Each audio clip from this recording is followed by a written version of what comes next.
நம்மோடு இணைந்து கொண்டாடுவதற்காக நம்முடைய மாண்புமிகு பாரத பிரதமர் அவர்கள் இன்னும் சில நிமிடங்களில் விழா நிகழ்விடத்திற்கு வருகை தர இருக்கின்றார்கள் என்பதை மகிழ்ச்சியுடன் தெரிவித்துக் கொள்கின்றோம். நம்முடைய மாண்புமிகு பாரத பிரதமர்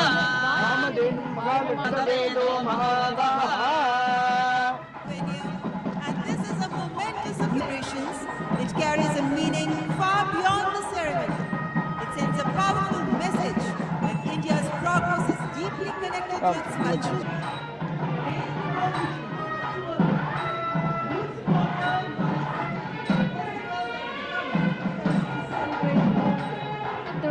பொங்கல் படைத்து உழவு தொழிலுக்கும்